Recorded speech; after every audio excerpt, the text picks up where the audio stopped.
así entonces, Ricardo, el tema está en que podríamos, o la justicia podría estar a puertas de la prescripción del caso de Álvaro Uribe. Pues, Néstor, tendría que solicitarlo directamente el equipo de abogados del expresidente Álvaro Uribe, de la prescripción por tiempos, pero le repito, son demasiados hechos y el senador Iván Cepeda aquí nos da pinceladas. Él dice que no se puede pronunciar de fondo porque todavía está en desarrollo la audiencia.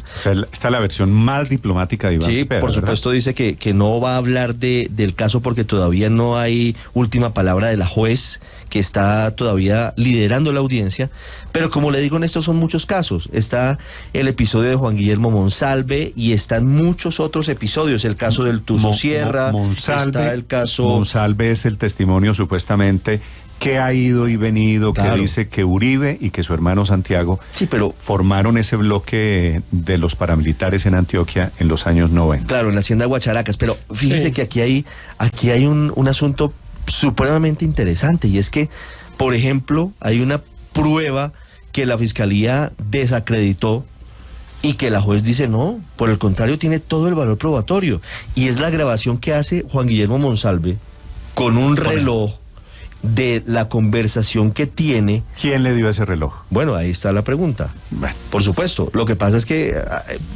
la juez tiene una visión muy distinta, absolutamente diferente a la fiscalía. La fiscalía dice, esto no es prueba de nada. La juez dice, no, un momentico, que aquí sí hay elementos que pueden vincular eventualmente al expresidente Álvaro Uribe con un delito. Sí, pero Néstor, yo creo que pues para tratar de aproximarme a la primera pregunta que usted hacía, que es absolutamente válida, que es sobre el tema de la posible prescripción, pues claro, el asunto se ha ido dilatando y pues ese fantasma siempre aparece en la justicia penal, que es si el delito va o no a prescribir. Pues uno diría que todavía le falta tiempo, ¿no? Porque los hechos son... Yo no recuerdo exactamente, del año 2016, tal vez, si no estoy mal, o algo por el estilo. Eso quiere decir que si mis cuentas están más o menos bien hechas, la prescripción debería operar aproximadamente en unos 3 años. Y pues bueno, 3 años uno diría es mucho para que el proceso no termine, pero pues ya hemos visto los tiempos de la justicia. Héctor, por eso dice Cepeda, depende a partir de qué momento usted comienza a contar los 10 años. A partir del momento en que comienza todo el caso, que fue hace 11 años con la denuncia, la original, que era de Uribe contra Cepeda. Después la Corte la voltea y queda denunciante Cepeda contra Uribe. Pero usted puede tener diferencias alrededor de cuándo comenzó el caso y en consecuencia a partir de qué momento usted cuenta la posibilidad. Por eso, pero digamos en el mejor escenario, yo creo, pues la prescripción estaría pues a unos 3 años o casi 4 de producirse, 3 años y medio aproximadamente. Con lo cual uno diría, insisto, Néstor, que parecería lejos, pero con los tiempos del proceso judicial pues no son tan lejos. Ya hemos visto todo esto que pasa. La fiscalía no sabemos qué actitud va a asumir, pues si el Tribunal Superior de Bogotá confirma la decisión que adoptó la jueza ayer, que es la de ordenarle investigar más y eventualmente acusar. Los jueces no pueden ordenar acusar, Néstor, no pueden ya pedir que se les llame a juicio. Lo que pueden es negar la petición que hizo la Fiscalía. La Fiscalía pidió que se declarara la preclusión y la jueza simplemente dijo no están dadas las condiciones para conceder la petición de la Fiscalía. Pero no puede decir más, porque quien es el titular de la acción penal en Colombia es el fiscal o es la Fiscalía General de la Nación, y por lo tanto son ellos los que acusan. Entonces, bueno, ahí hay un primer fantasma. Sí, pero eso usted se me permite decir, por eso es que estamos en esta situación casi de empate.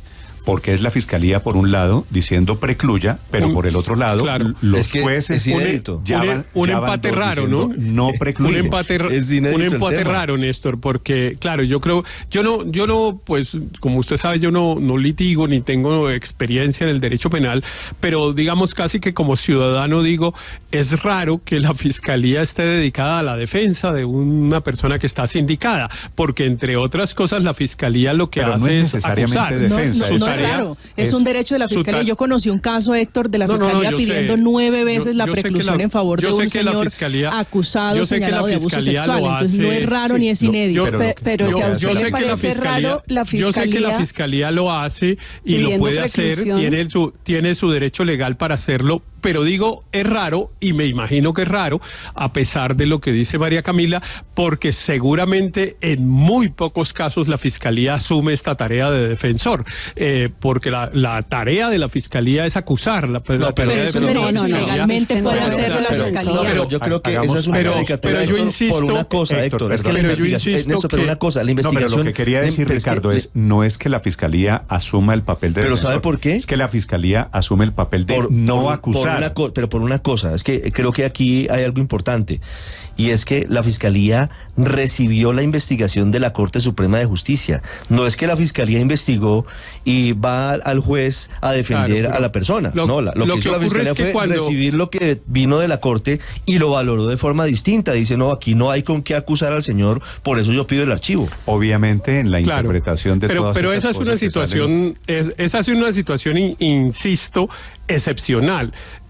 La ley lo autoriza y la Fiscalía lo está haciendo. Yo no estoy diciendo que no lo pueda hacer, claro que lo puede hacer, y seguramente hay casos como el que recuerda María Camila, pues que sí, se vuelven incluso anécdotas al interior de la Fiscalía, pero eso no quiere decir que no sea raro desde el punto de vista institucional ver al organismo diseñado, creado, encargado de perseguir los delitos en una...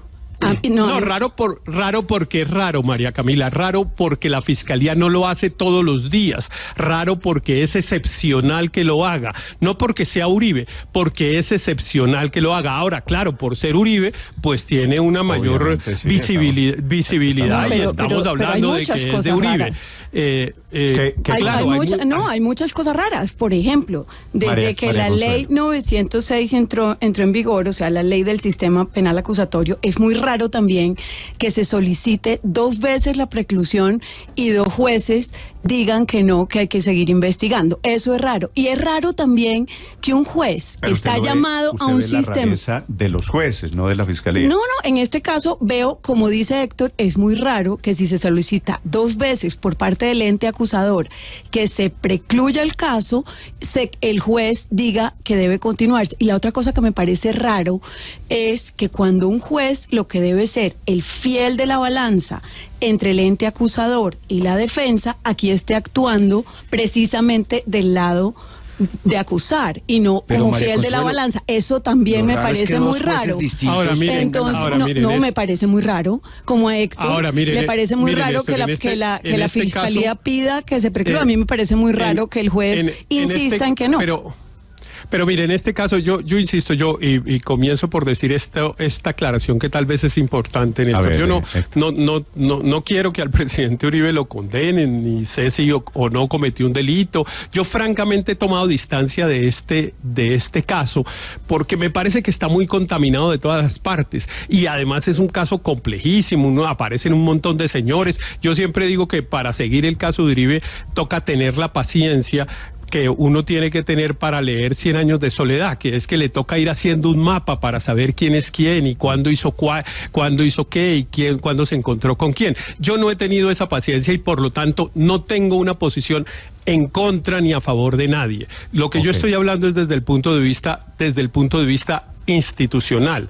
Lo que yo veo desde el punto de vista institucional es que sobre la ocurrencia de unos determinados hechos, la justicia se ha pronunciado al menos 4 veces. La justicia condenó a un señor que se llama Diego Cadena por esos hechos, y pues de ahí en adelante lo que ocurrió es que el señor Diego Cadena, que está condenado por esos hechos, por supuestamente haber desarrollado conductas ilegales para favorecer al expresidente Uribe, entonces pues dice, claro, lo siguiente de la cadena es decir, pues siempre, la persona que se favoreció del delito, pues también debería tener alguna responsabilidad, digamos, y eso dijo la Corte Suprema de Justicia. En eso de Cadena usted tiene razón, pero no es la primera vez que esta polémica rodea un caso de Uribe. Ricardo, siempre es Cadena actuó por órdenes de Uribe y Cadena dice que no actuó por órdenes de Uribe.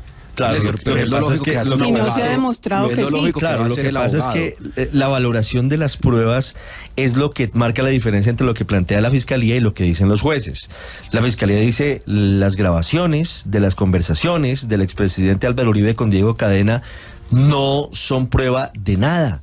La justicia dice, ojo, cuando el expresidente Uribe, después de escuchar cuál va a ser la tarea que le plantea el doctor Diego Cadena y le dice, proceda doctor Diego, sí hay un elemento que puede vincularlo con el delito. Es lo que dice el juez del caso. Es que Ricardo, la jueza ayer leyendo su decisión fue absolutamente clara.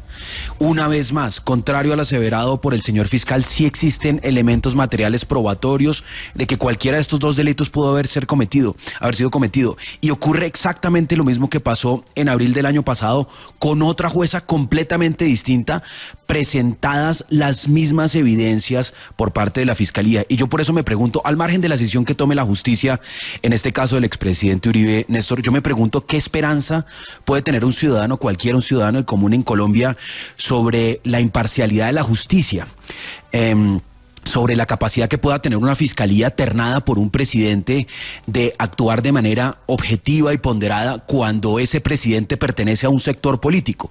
Y tenemos el caso donde el expresidente Iván Duque, que pertenecía al movimiento político del hoy indiciado e investigado expresidente Álvaro Uribe, fue quien ternó al fiscal Barbosa, pero ahora tenemos un presidente del grupo político completamente contrario que va a ser quien terne. ¿Qué esperanza puede tener? Luis Ernesto, si es ese tema del prejuicio, también funciona al revés. Claro, y es que, Néstor, claro, digo, y entonces, ¿qué pasa? Le sugiero que nos salgamos un poquito de la contaminación política. Pero es que no, ¿cómo vamos a salirnos, Néstor, de la contaminación política en un caso tan evidentemente político? Se está enfrentando un senador hoy del pacto histórico, antagonista político histórico desde la izquierda con el expresidente Álvaro Uribe.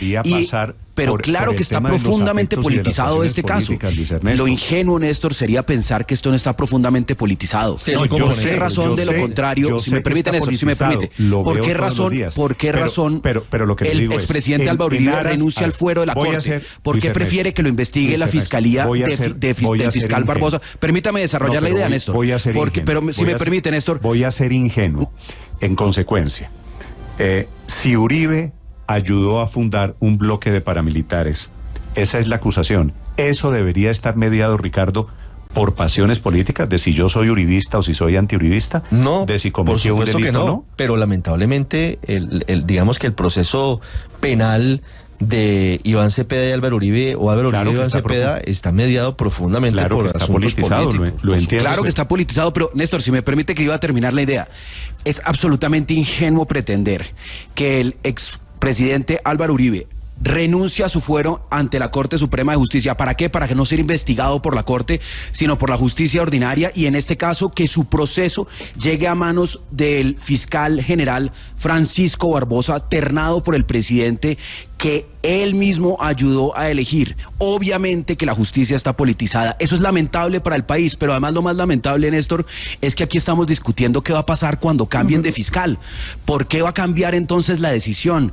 Porque entonces va a llegar un fiscal con una inclinación política distinta. Y yo lo que digo, insisto, al margen de las decisiones que tome la Fiscalía y que tome la justicia, Néstor, sobre este caso, Aurelio, permíteme termino, al margen de esa decisión, lo que sí le queda en evidencia al país es que lamentablemente no tenemos ni una justicia imparcial ni una fiscalía imparcial. No aplica para el caso actual y muy seguramente, lamentablemente. O sea, usted ya está descalificando todo. El argumento fácil.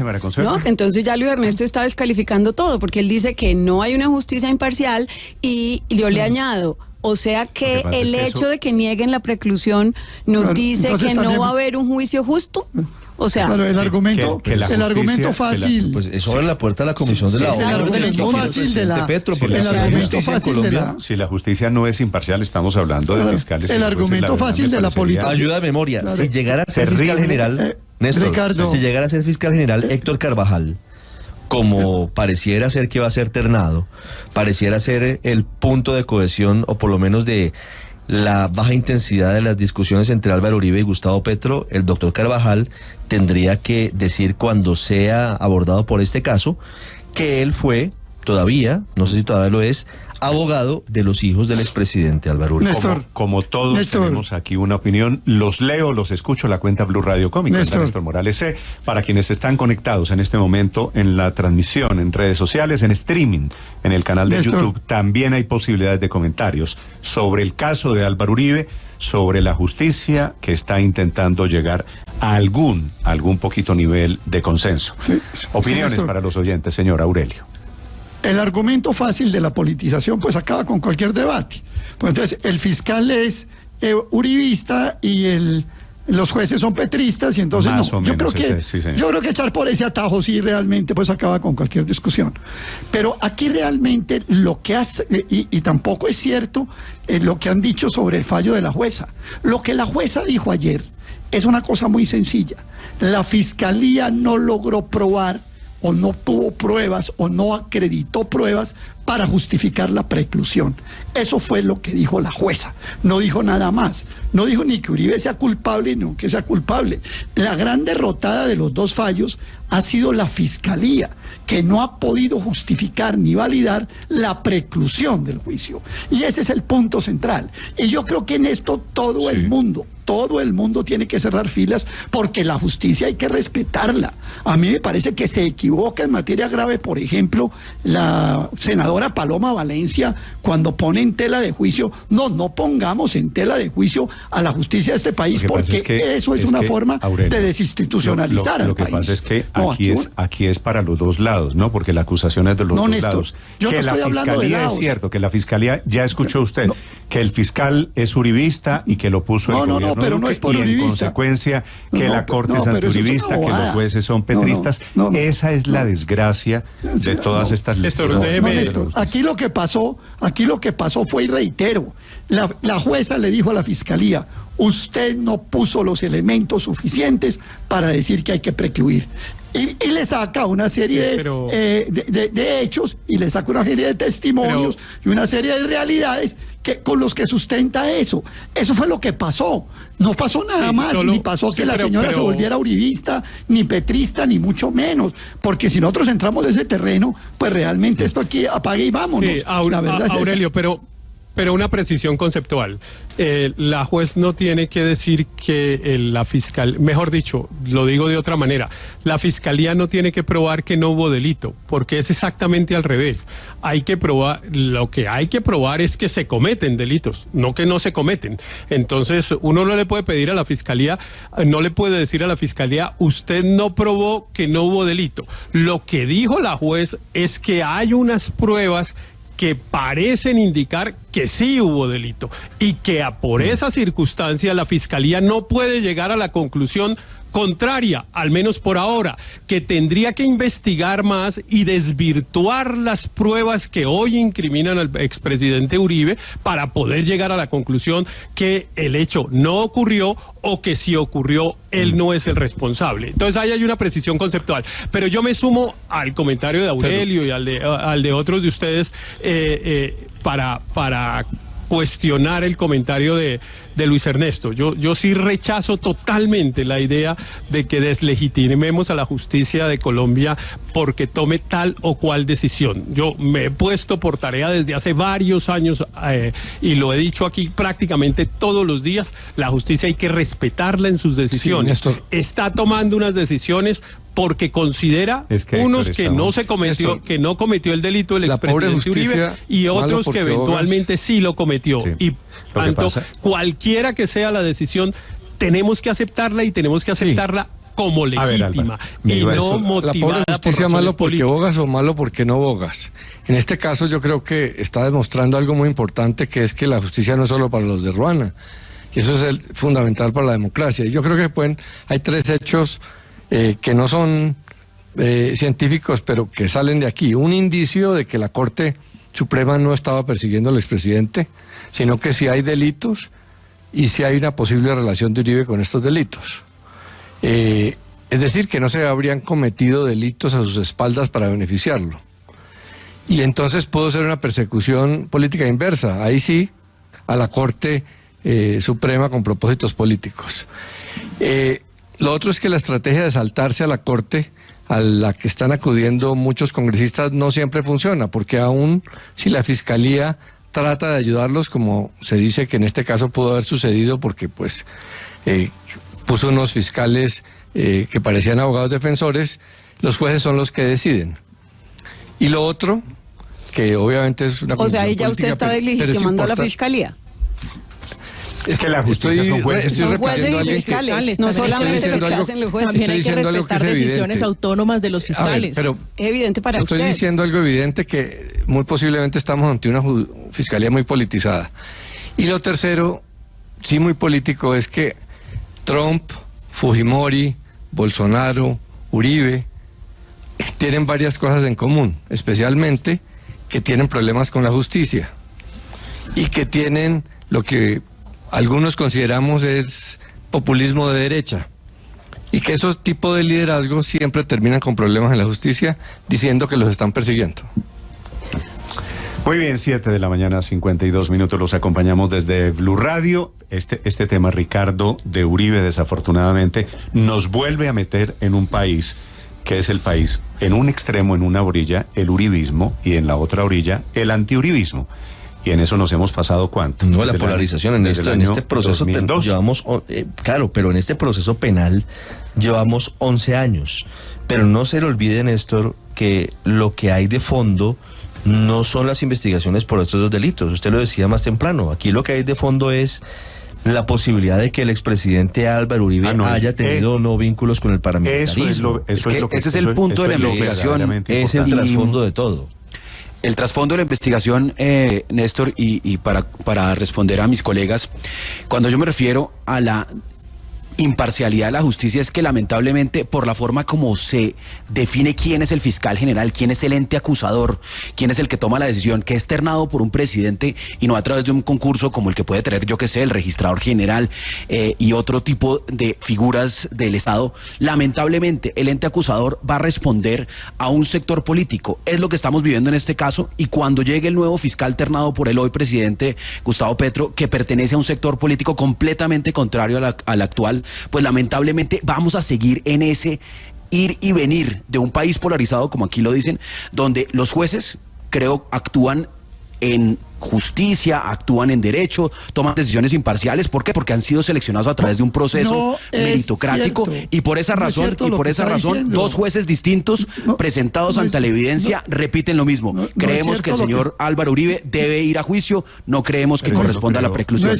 Pero ¿por qué un fiscal toma una decisión de acusar o no? ¿Por qué cambian al fiscal que va a acusar? Porque en cabeza de la fiscalía hay una figura que responde a un sector político y que debería responder de manera imparcial al país y no a un sector político. No es cierto lo que está diciendo. No es cierto lo que está diciendo. Si nos ponemos de acuerdo en que hay que respetar las decisiones de Uribe la han tomado dos fiscales delegados ante la Corte Suprema de Justicia. El primero fue Gabriel Jaimes. Y el segundo, el de anoche, fue el fiscal Javier Cárdenas. Cárdenas, corrijo. Y en consecuencia digo, claro, uno no puede decir las decisiones de toda la Fiscalía en estos 4 años que va a completar Barbosa han sido dirigidas para beneficiar al uribismo y a Uribe. Eso me parece que sería un terrible error. Entre otras cosas, la Fiscalía no tomó una decisión hace poco contra Óscar Iván Zuluaga, Ricardo. Está a puertas de llevarlo a imputación de cargos por el escándalo de Odebrecht. Es decir, el mismo partido del Centro si partimos de esa premisa, entonces indicaría que ningún integrante del Centro Democrático sería judicializado por la Fiscalía, y eso no está pasando. No es cierto no es cierto lo que se está diciendo. Bueno, es que no es cierto lo que se está diciendo, y yo voy a traer a colación el caso de Odebrecht de Óscar Iván Zuluaga, del Centro Democrático, y la Fiscalía lo acusó.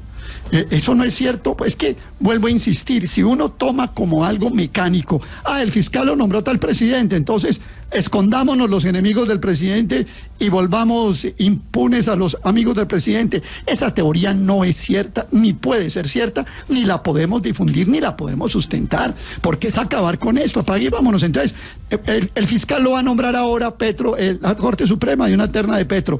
Entonces, todos los enemigos de Petro a escondernos y todos los amigos de Petro a delinquir. Eso no puede ser terrible, la señal. Pero también es cierto, Aurelio. Yo estoy de acuerdo, pero lo que es cierto es que el sistema institucional, digámoslo, es que, bueno, lo voy a decir sé que va a generar reacciones, pero el sistema institucional desconfía de la Fiscalía. Y por eso precisamente la Fiscalía cuando no tiene dice que lo que estar ustedes quieren oír. Eso es lo que pasa. Si me permites, María Consuelo, estoy hablando del diseño institucional. Pero el ¿quién diseño eligió? institucional. Héctor, ¿quién eligió al fiscal? ¿Quién lo elige? La Corte Suprema de Justicia. Pero me deja terminar la frase, Néstor. Respetemos la independencia. Pero yo no estoy hablando de este fiscal, ni estoy hablando del diseño institucional. El diseño institucional es que todos los fiscales han sido elegidos por la Corte. El diseño institucional desconfía de la Fiscalía y por eso obliga a que las decisiones de fondo que toma la Fiscalía las controlen unos jueces independientes.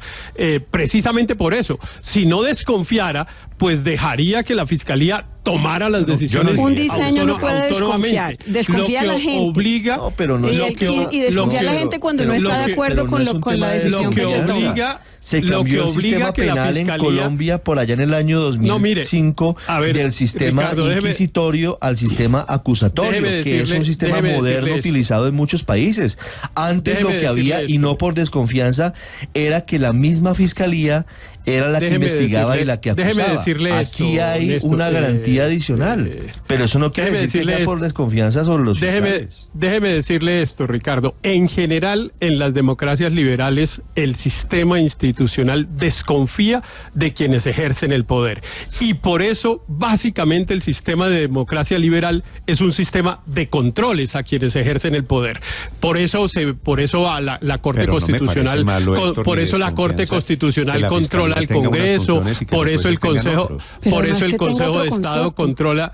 Por eso el Consejo de Estado controla las decisiones del Ejecutivo. O sea, en general, el diseño institucional de los sistemas liberales desconfía de quien ejerce el poder porque tiene el riesgo de que abuse. Y eso también pasa en la Fiscalía. Y por eso tienen que llevarle sus asuntos a un juez, que es el que le da garantía al ciudadano de que hay una justicia independiente que puede tomar las decisiones de una forma correcta. Y en este caso, para la Fiscalía no hay mérito para un llamamiento a juicio. Entonces me parece que si nos quedamos con el episodio de ayer, la juez dice una cosa y la Fiscalía dice otra. No es que sea raro en un caso y no raro en el otro. O sea, a mí me parece que si uno cree en el sistema de justicia, tiene que creer de manera integral, no solamente cuando no está de acuerdo con las opiniones o cuando sí lo está. María Consuelo, llegamos a este tema, aterrizamos en el tema vía Álvaro Uribe y el desacuerdo efectivamente entre dos instituciones de la justicia. Por un lado la Fiscalía, por el otro lado una juez. El caso de Uribe sigue vivo. Blue, la alternativa.